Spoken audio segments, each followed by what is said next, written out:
ሰላም ጤና ይስጥልኝ ውድ ፕሮግራም ተከታታዮች ቤተሰባችን የቴሌቪዥን አገልግሎት አሁን እንግዲህ በዚህ በኤልሻዳይ ቴሌቪዥን ኔትወርክ ሰዓቱን ጠብቆ ወደ እናንተ መጥቷል። እንግዲህ ሁላችሁም እንደምታውቁት ይሄ የቤተሰብ ፕሮግራም ብቸኛ ፕሮግራም ነው እና እንግዲህ በዚህ ፕሮግራም ብቸኛ እንደመሆኑ አይደለም የብዙዎቻችሁን ጥያቄ ከመመለስ አኳያ በብዙዎቻችሁ ጓዳ ውስጥ ያለውን ነገር እግዚአብሔር ከማሳየት አኳያ ብዙዎቻችሁን ከግጭት ከመመለስ አኳያ ብዙ እንደተጠቀማችሁ ብዙ ጊዜ እየደወላችሁ ብዙዎቻችሁ ተመሰክሩልኛላችሁ። ዛሬም ደግሞ ጊዜ ሰጣችሁ ይህን ፕሮግራም ልትከታተሉ በቴሌቪዥናችሁ መስኮት ስር ቁጭ ስላላችሁ እግዚአብሔር ይባርካችሁ። ብዙዎች እየደወላችሁ ሲሪየስ ነው የምንከታተለው፣ ማስታወሻ ይዘን ነው፣ መጽሐፍ ቅዱሳችንን ገልጠን ነው፣ ሰዓቱን በናፍቆት ነው የምንጠባበቀው ትሉኛላችሁ። እኔም ደግሞ እንደገና ፕሮግራሙ ደርሶ እስካያችሁ ድረስ በጣም እናፍቃለሁ። የምትሰጡኝ ማስተያየት ደግሞ በጣም ያበረታታኛል። እግዚአብሔር ይባርካችሁ። ጸልዩልን ለአገልግሎታችን። እንግዲህ የጥንዶች አብሮነት መሰረታዊ መርሆች በሚል ርዕስ ወይም ቤዚክ ፕሪንሲፕልስ ኦፍ ካፕል ቱጌዘርነስ በሚል የጀመርኩላችሁ ትምህርት ዛሬ ክፍል 3 ነው። እንግዲህ ስለ በተለይ ጤናማ የሆነ ጋብቻና ቤተሰብ ተኮር ዕውቀት እና ጥበብን ማዳበር በሚል እንግዲህ አብሮነትን ዘለቄታዊ ለማድረግ በዕውቀት መኖር በሚል እያየን ነበር። እንግዲህ ባለፈው ስለ አዳምና ስለ ሔዋን የእግዚአብሔር ሐሳብ ካለበት ዕውቀት ውጪ ሰይጣን አዲስ ዕውቀት አምጥቶ ምን ያህል እንዳከሰራቸው የተመለከትንበት ሁኔታ አለ። እንግዲህ በተለያየ የዕውቀት ሲበረዙ ከእግዚአብሔር ሐሳብ ውጪ የሆነ ዕውቀት ከእግዚአብሔር የመነሻ ሐሳብ ውጪ የሆነ ዕውቀት ውስጥ ሲገቡ ብዙዎች ነገራቸው ሲዛባ ሲጋጩ ያየናቸው እንደው አሁን ባለው ነባራዊ ዓለም ውስጥ እንኳን ብቻ ሳይሆን በበፊቱም ደግሞ መጽሐፍ ቅዱስ ላይ እንዲህ አይነት ሰዎችን ስናይ ነበረ። ለምሳሌ አብርሃምና ሳራን ስንመለከት እንደዚሁ እንግዲህ እግዚአብሔር ከሀገር ከዘመዶች ተለይተህ ውጣ ብሎት እንግዲህ የወጣ ሰው ነው። ከዛ በኋላ ግን ብዙ ቻሌንጅ ውስጥ ሲገቡ በተለይ ልጅ ካለመውለድ ጋር በተያያዘ ብዙ ቻሌንጅ ውስጥ ሲገቡ የምናያቸው ሁኔታ አለ። ተስፋ ሰጥቷቸዋል፣ እግዚአብሔር ተስፋ ሰጥቷቸዋል፣ የተስፋ ቃል ሰጥቷቸዋል። ዘራችሁን እንደ ምድር አሸዋና እንደ ሰማይ ከዋክብት አበዛለሁ ብሏቸዋል። ግን ደግሞ የነባራዊ ዓለም ዕውቀት ተጽዕኖ ሲፈጥርባቸው እንመለከታለን። በጣም ይገርማል። አንዳንድ ጊዜ ወገኖቼ ልክ እንደ አዳምና እንደ ሔዋን ከሰይጣን የምንሰማው ዕውቀት ብቻ ሳይሆን በነባራዊው ዓለም ያዳበርነው ዕውቀት ተጽዕኖ ይፈጥርብናል። አንዳንድ ጊዜ እግዚአብሔርን እንደሚገባው እናናምን በነባራዊው ዓለም ያመንነው ያወቅነው ዕውቀት ተጽዕኖ ይፈጥርብናል። እውነቴን ነው የምላችሁ። አንዳንድ ጊዜ ይሄን ጣሱና ውጡ። ይሄ በነባራዊው ዓለም ያወቅነው ዕውቀት አንዳንድ ጊዜ እግዚአብሔር በሕይወታችን ታምራት ሊሰራ ሲል ያ በሕይወታችን ሊሰራ ያሰበው ታምራት ወይም የኛ አይነት ጥያቄ ያለው ሰው ተመልሶለት ከዚህ በፊት ማያቅ ከሆነ ካልሰማን ወይም ብዙዎች በዚህ ጉዳይ ላይ መልስ ያላገኙ ከሆነ ወይም ብዙዎች ያልቻሉት ከሆነ ከዛ አንጻር ሳይኮሎጂካሊ እንያዛለን። ስለዚህ ይሄ ዕውቀት ተጽዕኖ ውስጥ ይከተናል እና ሳራንም ስንመለከት ይሄ ዕውቀት ተጽዕኖ ውስጥ ከቷት ነበረ። ዘፍጥረት 18 ከ11 እስከ 14 ላይ እንደዚህ ይላል። አብርሃምና ሳራም በዕድሜያቸው ሸምግለው ፈጽመው አርጅተው ነበር ይላል። በሴቶች የሚሆነው ልማድ ከሳራ ተቆርጦ ነበር ይላል። ልብ አድርጉ፣ አርጅተዋል። በሴቶች የሚሆነው ልማድ ተቆርጧል። ይሄ ማለት የወር አበባ አይመጣም። የወር አበባ ወይም ሞኖፖዝ ገብታለች። ሞኖፖዝ ከገባች እንቁላል አያኮርትም። ይሄ በነባራዊ ዓለም የነበረው ዕውቀት ነው። አሁን ይሄ በነባራዊ ዓለም የነበረው ዕውቀት እግዚአብሔር ካስጨበጣቸው ዕውቀት ጋር በጣም ተገዳድሯቸዋል። ስለዚህ እግዚአብሔር ከሰጣቸው ተስፋ ይልቅ በነባራዊ ዓለም ያዳበሩት ዕውቀት ተጽዕኖ ፈጥሮባቸዋል። በጣም ይገርማል። ስለዚህ እንዲህ ይላል፣ በጣም ይገርማል። ሳራም በልቧ እንዲህ ስትል ሳቀች ይላል። ሳቀች። ለምን? ዕውቀቱ ተጽዕኖ አድርጎባት። ካረጀው በኋላ በውኑ ፍቶት ይሆንልኛልን? ጌታዬም ፈጽሞ ሸምግሏል። ልብ አድርጉ። ለምን? ከዚህ በፊት የሸመገሉ ሰዎች አይወልዱም። የሸመገሉ ሰዎች ፍቶት አይፈጽሙም። የሸመገሉ ሰዎች አይወልዱም። የሸመገሉ ሰዎች አያረግዙም፣ አይወልዱም። ልብ አድርጉ። እግዚአብሔርም አብርሃምን አለው እግዚአብሔርም አብርሃምን አለው ካረጀው በኋላ በውኑ ወልዳለሁኑ ስትል ሳራ ለምን ሳቀች?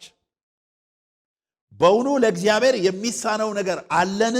ልክ ነው። በእውቀት ላታውቅ ትችላለች። ከዚህ በፊት ገጥሟት ላያቅ ይችላል። ግን ለእግዚአብሔር ስለ እግዚአብሔር ያላት እውቀት ምኑ ድረስ ነው ወገኖቼ? እውቀት ጤናማ እውቀት ስንል ስለ እግዚአብሔር ያለን የእውቀት ልክ ማለት ነው። እግዚአብሔርን ከነባራዊ ዓለማዊ ሁኔታ ጋር እያወዳደር ነው። እግዚአብሔርን ከነባራዊ ዓለማዊ ነገር ጋር እያወዳደር ነው። እያለካካን ትከሻ ከዓለም ጋር ትከሻ ለትከሻ እያለካካን እንሂድ ካል ለእግዚአብሔር ክብር አይመጥንም። ካለመኖር ወደ መኖር ያመጣን እግዚአብሔር፣ ካለመተንፈስ ወደ መተንፈስ ያመጣን እግዚአብሔር ከዚህ በላይ ታምር የለም። ከዚህ በላይ ታምር የለም። ስለዚህ እግዚአብሔር ይችላል። እግዚአብሔር ይችላል። ከዛ እንዲህ አለው የዛሬ ዓመት እንደ ዛሬው ጊዜ ወደ አንተ መለሳለሁ፣ ሳራም ልጅን ታገኛለች።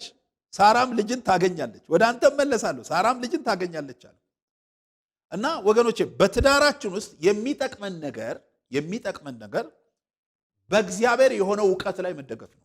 ጤናማ የሆነ ዕውቀት ላይ መደገፍ ነው። ጤናማ የሆነ ዕውቀት ላይ መደገፍ ነው። ይሄን ብቻ አይደለም። ወደ አብርሃም ደግሞ ስንመጣ ድርቅ ፈርተው ወደ ግብፅ ሲሸሹ ልብ አድርጉ፣ እግዚአብሔር በእሷ ምክንያት ትበዛለህ ነው ያለው። ዘፍጥረት 12 ከ1 እስከ 20 ላይ ግን ስንመለከት በአንቺ ምክንያት ቆንጆ ስለሆንሽ ለምን ነባራዊ ዕውቀት እዚህ ጋር ተጽዕኖ ፈጠረበት። በነባራዊ ዕውቀት ባለስልጣናት፣ ነገስታት ቆንጆ ሴቶችን ይወስዳሉ በነባራዊ ዕውቀት። ስለዚህ መውሰዱን አይደለም የፈራው፣ እንዳይሞት ነው የፈራው። አሁን ልብ አድርጎ እግዚአብሔር በስተርጅና ትወልዳለህ ብሎታል። እግዚአብሔር ከሷ የተነሳ ትወልዳለህ ብሎታል። እግዚአብሔር ከሷ ጋር ያለ አንድነት ሲቀጥል ዘርህ እንደ ሰማይ ከዋክብት እንደ ምድር አሸዋ ይበዛል ብሎታል። እዚህ ጋር ግን ብዙዎች በቆንጆ ሚስታቸው ምክንያት ሲሞቱ የሚያውቅበት ታሪክ አለ። ስለዚህ በአንቺ ምክንያት እንዳይገሉኝ፣ ልብ አድርጉ፣ በእሷ ምክንያት ትበዛለህ ነው ያለው እግዚአብሔር። እሱ ደግሞ በአንቺ ምክንያት እንዳይገሉኝ። አንዳንድ ጊዜ ወገኖቼ ሁለት ሐሳቦች፣ ፍጹም የማይታረቁ ሐሳቦች ከእግዚአብሔር የሆኑና ኢንቴንሽናችን የፈጠረው ስጋታችን የፈጠራቸው ሰይጣን የፈጠራቸው ሐሳቦች ይፋጠጣሉ። ስለዚህ ወገኖቼ እኔ በመክራችሁ ነገር ከእግዚአብሔር ሐሳብ ጋር መወገን አለብን። ሰይጣን የመጨረሻ ዕጣ ፈንታው መሸነፍ ነው። እግዚአብሔር የመጨረሻ ዕጣ ፈንታው ማሸነፍ ነው። እግዚአብሔር አሸናፊ ነው። እግዚአብሔር ይችላል። እኔን ካለመኖር ወደ መኖር ያመጣኝ እግዚአብሔር ህመም ካለብኝ ለመፈወስ ይችላል። የተዘጋ በር ካለ ለመክፈት ይችላል። የጠየቅኩት ነገር ካለ ለመመለስ ይችላል። ግን ነባራዊው ዓለማዊ ዕውቀት የጠየቅኩት ነገር እንደማይመለስ አድርጎ ሊያሳየኝ ይችላል። ስለዚህ ይሄ ነገር ተጽዕኖ እንዳይፈጥርብንና እምነታችንን እንዳይሸረሽረው መጠንቀቅ አለብን። በአንቺ ምክንያት እንዳይገሉኝ ነው ያለው። ልብ አድርጉ። በአንቺ ምክንያት ስለዚህ እህቱ ነኝ በይና ቢወስዱሽም ይውሰዱሽ። ልብ አድርጉ። አባባል እኮ ቢወስዱሽም እኔ ልኑር እንጂ ቢወስዱሽም ይውሰዱሽ። ልብ አድርጉ። እዚህ ጋር አብርሃም በጣም የተፈተነበት ነገር ነው ያለው። ግን በትክክል የእግዚአብሔር ዕውቀት ከዚህ ነባራዊ ዓለም ከፈጠረበት ዕውቀት በልጦበት ቢሆን ኖሮ እዛ ቦታ ላይ አልሞትም። ለምን? እግዚአብሔር የሰጠን የተስፋ ቃል የመኖሬ ዋስትና ነው። ወገኖቼ እግዚአብሔር የሰጠን የተስፋ ቃል የመኖራችን ዋስትና ነው። አንድ ነገር ልንገራችሁ፣ በዚህ ቴሌቪዥን መስኮት ይህን ፕሮግራም የምትከታተሉ እግዚአብሔር ትሆናለህ ያለህን ሳትሆን አትሞትም። ይውላችሁ እግዚአብሔር ትወልዳላችሁ ብሏቸዋል። አንድ ልጅም ቢሆን ሳይወልዱ አይሞቱም። ይውላችሁ እግዚአብሔር ትደርሳለህ ያለ ቦታ ሳትደርስ አትሞትም። አንዳንድ ሰው እንዲህ ይላል፣ ያው ነባራዊ ዕውቀት እኮ ነው ተጽዕኖ የፈጠረበት። የሆነች ነገር ሲያመው ወይኔ ጉዴ መሞቴ ነው ዛሬ አበቃልኛል። ወንድሜ ልንገርህ፣ እግዚአብሔር የተናገረህ ብዙ ነገር አለ። አስታውስ። እህቴ ልንገርሽ፣ እግዚአብሔር ያለሽ ብዙ ነገር አለሽ። ሲፈልግ እግዚአብሔር ነገርህን ዛሬ ፈጽሞ በማግስቱ ይወስድ ይሆናል እንጂ ነገርህን ሳይፈጸም ግን በፍጹም ምንም አትሆንም። እግዚአብሔር የሰጠን የተስፋ ቃል የመኖራችን ዋስትና ነው። እግዚአብሔር ትወርሳላችሁ ካለን ሳንወርስ አንሞትም። እግዚአብሔር ትገባላችሁ ካለን ሳንገባ አንሞትም። አያችሁ? እግዚአብሔር ትወልዳላችሁ ካለ ሳትወልዱ አትሞቱም። እግዚአብሔር በሀብት አበለጽጋለሁ ካለ ሳትበለጽግ አትሞትም። እግዚአብሔር ሌሎችን ታገለግላለህ ካለ ሳታገለግል አትሞትም። እዚህ ጋር ዓለማዊ ዕውቀት ነው ተጽዕኖ የፈጠረባቸው። ስለዚህ ይሄ ኔጌቲቭ ተጽዕኖ የጋራ ዕውቀታቸው ኔጌቲቭ ተጽዕኖ ሲፈጥርባቸው እንመለከታለን። ይሄ ብቻ አይደሉም። እኔ አብርሃምና ሳራ በጣም ይገርሙኛል። ይሄንን እግዚአብሔር ጣልቃ ገባና አስመለጣቸው። ሳራም ሳትወሰድ ቀረ። ለምን? እግዚአብሔር ስለ ቃሉ ታማኝ ነው። ሳራን ከወሰዱ እዚህ ጋር በእነሱና በእግዚአብሔር መካከል ያለው የተስፋ ቃል ጠፋ ማለት ነው። ስለዚህ እግዚአብሔር ጣልቃ ገባና ነገስታቱን፣ ባለስልጣናቱን፣ ሹማምንቱን በሚያስተምርበት መንገድ አስተማረ። ከዛ በኋላ ደግሞ አሁን ሌላ ዕውቀት አመጡ። አሁንም እግዚአብሔር ዘገየ አሉ። ዘገየ። ዘፍጥረት 16 ከ1 እስከ 5 ላይ ሳራ ሐሳብ አመጣች። ወደ አጋር ግባና ውለድ፣ ከዚህ በኋላ እኔ ማህፀኔም ደርቋል፣ አንተም ደክመሃል። ልብ አድርጉ። ወደ አጋር ግባና ውለድ። አሁንም ይሄ ነባራዊ ሁኔታ፣ ነባራዊ ዕውቀት ያመጣባቸው ተጽዕኖ ነው። አዎ ነባራዊ ዕውቀት ላይ አጋር ልጅ ነች፣ ልጅ ግር የሆኑ ሴቶች ይወልዳሉ። ነባራዊ ዕውቀት ነው። ነባራዊ ዕውቀት ትልቅ ሰው አይወልድም። ነባራዊ ዕውቀት በቃ የማይሆን ነገር አለ ወገኔው። በነባራዊ ዕውቀት አሁን አንተ እግዚአብሔር የሰጠህ ተስፋ ቃል እና ነባራዊ ዕውቀት የሚጋጭ ይመስላል አንዳንዴ። እግዚአብሔር የሰጠህ ተስፋ ቃል በፍጹም እንዴት እንዲህ ይሆናል ልትል ትችል ይሆናል። በነባራዊ ዕውቀት ልብ አድርጉ። 38 ዓመት አልጋ ላይ የተኛ ሰው ተነስቶ ወዲያው አልጋውን አይሸከም። ልብ አድርጉ። በነባራዊ ዕውቀት ሰው ብዙ መድኃኒት ወስዶ ይድናል እንጂ የኢየሱስን ጨርቅ ነክቶ ደሙ ቀጥ አይልም። በነባራዊ ዕውቀት ሰው ከሞተ በኋላ ወዲያው ከ15 ደቂቃም በኋላም አይነሳም። ከሞተ ሞተ ነው። ከተገነዘ በኋላ በአራተኛው ቀን ሰው አይነሳም። ልብ አድርጉ። በእግዚአብሔር ዕውቀት ግን ተነሳ። በነባራዊ ዕውቀት ከሰልስት በኋላ ሰው ጥቁር ልብሱን ለብሶ ይቀጥላል። ከዛ በኋላ እያለ እንትን ይላል። ማልቀስ ነው እንጂ የምስራች ሆኖ አያውቅም በነባራዊ ዕውቀት። በእግዚአብሔር ዕውቀት ግን አልዓዛር ከሞት ይነሳል። ልብ አድርጉ። በነባራዊ ዕውቀት ባህር በምንም መልኩ በበትር ተከፍሎ አያውቅም። በነባራዊ ዕውቀት በፍጹም። በነባራዊ ዕውቀት ከደረቅ ድንጋይ ውሃ ፈልቆ ተጠጥቶ አያውቅም። በነባራዊ ዕውቀት ዮርዳኖስን ሲረግጡት ተከፍሎ አያውቅም። በሰው እግር አይደለም። በነባራዊ ዕውቀት ኮንክሪት ተገንብቶ ተገድቦ የአሁን እኛ ሀገር እኮ ግድብ ስንት ዓመት እንደፈጃ አይተናል። ግድብ እንደዛ ነው። መከፈልም አሁን ግድቡን ለሁለት እንክፈለው ብንል ብዙ ነገር ተገንብቶ ውሃው ማስወገጃው መሐንዲሶች መጥተው መክረው ነው። በነባራዊ ዕውቀት ይሄ ነው። በእግዚአብሔር ዕውቀት ግን ሙሴ በያዛት በትንሿ በትር ባህር ተከፈለች። ሚራክል ነው ይሄ። ስለዚህ ነባራዊ ዕውቀት ተጽዕኖ እንዳይፈጥርብን በጣም መጠንቀቅ አለብን። ነባራዊ ዕውቀት እግዚአብሔር ከተናገረን ነገር ጋር እንዳይጋጭብን መጠንቀቅ አለብን ወገኖች። ለዚህ እኮ ነው አንዳንድ ጊዜ በነባራዊ ዕውቀት ብልጥ ይመስሉና ሰዎች የእግዚአብሔርን ነገር ስንናገር አንዳንድ ጊዜ ተስፋ አንተ እንደው የጴንጤነት አጃጃለ አይደል የሚሉ እኮ ሰዎች አሉ። አይ ጴንጤዎች እንደው ጅሎች እኮ ናቸው ይሉናል። ለምን? በነባራዊ ዕውቀት የበለጠ ብልጥ ሆኑ ይመስላቸዋል። እኛ ግን የምናሸንፍበትን ዕውቀትና ተስፋ ነው ያዝነው። የኛ ቃል ግን ሕያው ነው። የኛ ቃል ግን በሁለት በኩል እንደተሳለ ሰይፍ ነው። የኛ ቃል ግን እኛ እግዚአብሔር የሰጠን ቃል ግን መቁረጥ የሚገባውን ነገር ይቆርጣል፣ ማስወገድ የሚገባውን ነገር ያስወግዳል፣ መንቀል የሚገባውን ነገር ይነቅላል፣ መትከል የሚገባውን ነገር ይተክላል። የኛ ቃል እንዲህ ነው። ስለዚህ ወገኖቼ በጋብቻ ውስጥ ጥንዶች አብሮነታቸው አስተማማኝ እንዲሆን ከእግዚአብሔር በሆነው ዕውቀት ራሳቸውን ቢልድ አፕ ማድረግ አለባቸው። ከእግዚአብሔር በሆነው ዕውቀት እንደው ሁለቱም ባይሆንም ይኸው አንዳንድ ጊዜ ከሁለት አንዱ ከእግዚአብሔር በሆነው ዕውቀት የሚበረቱበት ቦታ አለ። አንዳንድ ጊዜ ደግሞ ሁለቱም ለምሳሌ ሁለቱም ሮሜ 16 ከ3 ከ5 ላይ እኔ ስለ አቂላና ጵርስቅላ በጣም ይገርመኛል። ጳውሎስ እንዲህ ይላቸዋል፣ በክርስቶስ ኢየሱስ አብሮኝ ለሚሰሩ ለጵርስቅላና ለአቂላ ሰላምታ አቅርቡልኝ። እነሱ ስለ ነፍሴ ነፍሳቸውን ለሞት አቀረቡ። የአሕዛብ አብያተ ክርስቲያናት ሁሉ የሚያመሰግኗቸው ናቸው እንጂ እኔ ብቻ አይደለሁም ይላል። ተመልከቱ፣ ከጳውሎስ ጋር መከራን ተካፍለዋል። ጳውሎስ ይህንን ነው የገለጠው። ከጳውሎስ ጋር ዋጋ ከፍለዋል። ምናልባት በነባራዊ ዕውቀት ምን ዋጋ ያስከፍልሃል ሊል ይችላል ሰው። በነባራዊ ዕውቀት እኮ ምን ዋጋ ያስከፍልሃል? ስራን አርፋ አሰራም እኛን እኮ ይሉናል። ምንድነው አንተ ምንድነው የአዳሚን ቤት እዚህ ጓዳ ውስጥ እየገባ እንትን የምትለው? ተስማሙ አልተስማሙ የራሳቸው ጉዳይ፣ አንተ ኑሮን አትኖርም እንዴ የሚል ሰው አለ። ልክ ነው። በነባራዊ ዕውቀት ሌላ ስራ ብሰራ ያዋጣል። አየህ፣ በነባራዊ ዕውቀት እኮ እንዲህ ነው።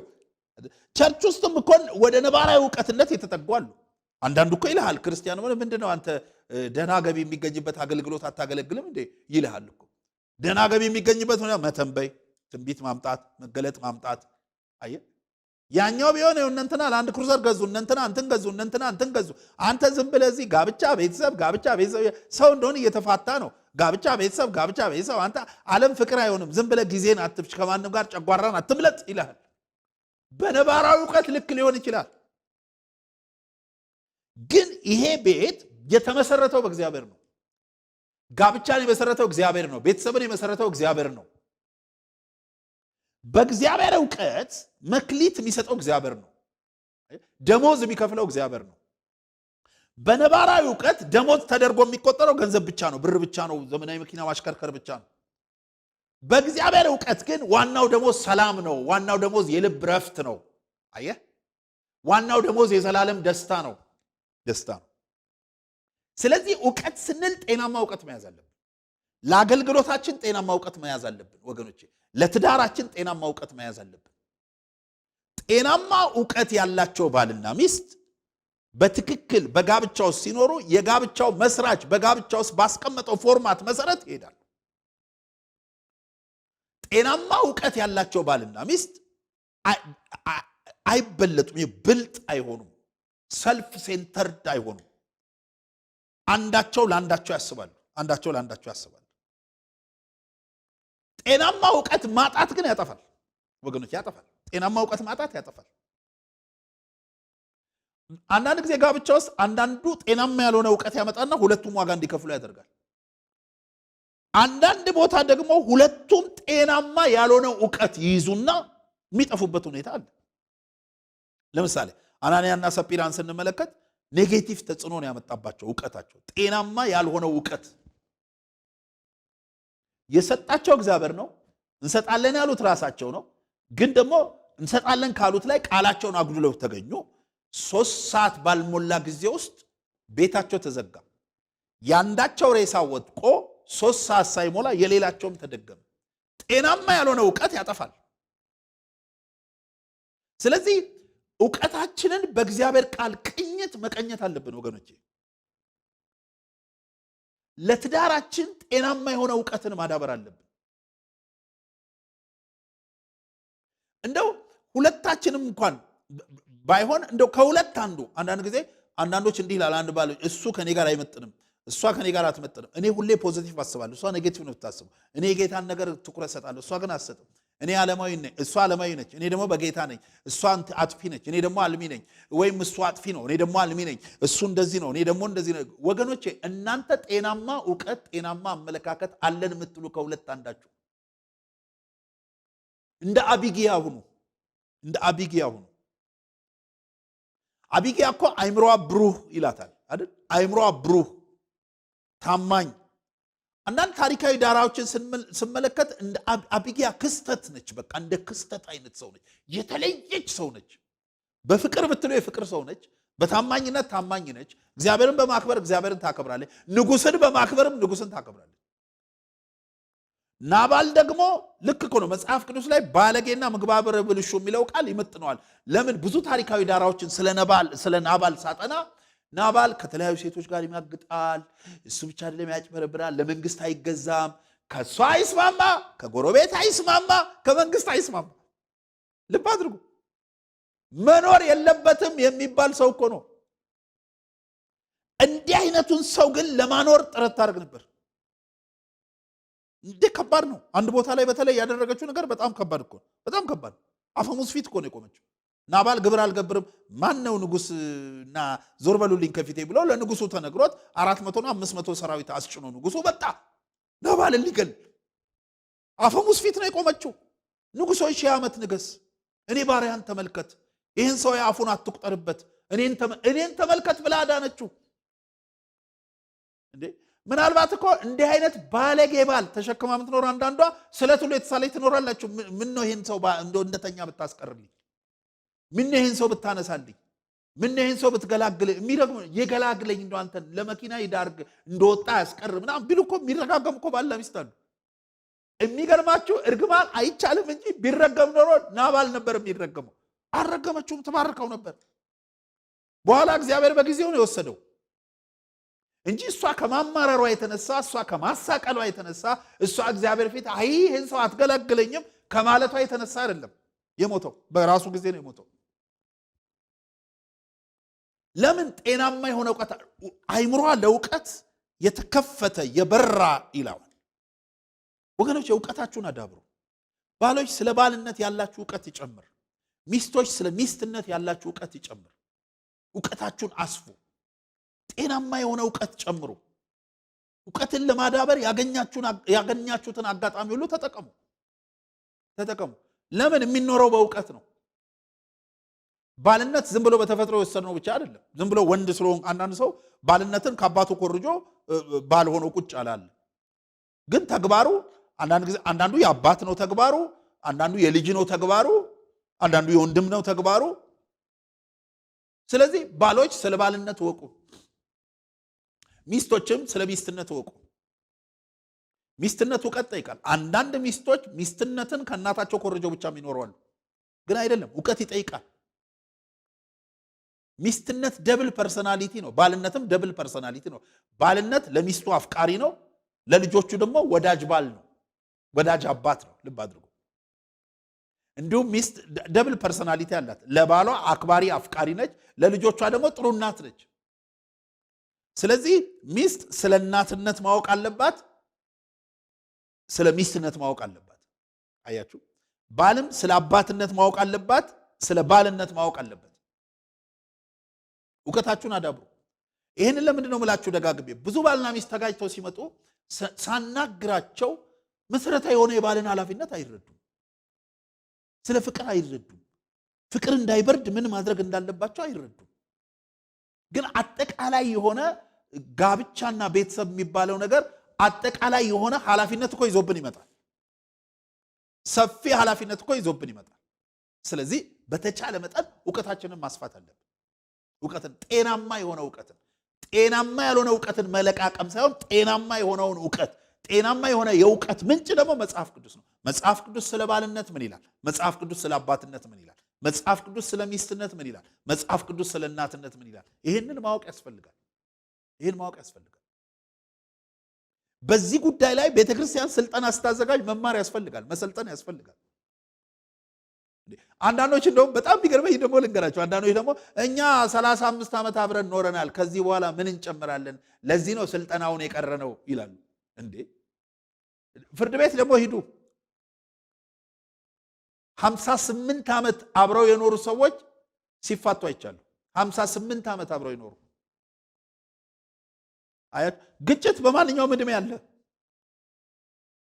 ሰይጣን በማንኛውም እድሜ ይዋጋናል።